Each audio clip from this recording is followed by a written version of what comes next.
Nagsagawa ang Israeli warplanes ng pinakamatinding pag-atake sa Lebanon nitong Huwebes. Nananawagan naman ang Estados Unidos at United Kingdom sa dalawang panig na huwag nang pataasin pa ang tensyon o gulo sa Middle East.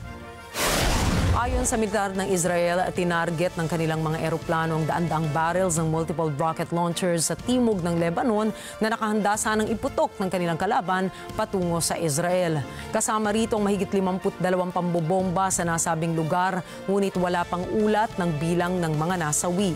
Samantala, sinabi ng Washington na kailangan ng makamit ang isang diplomatikong solusyon sa Middle East.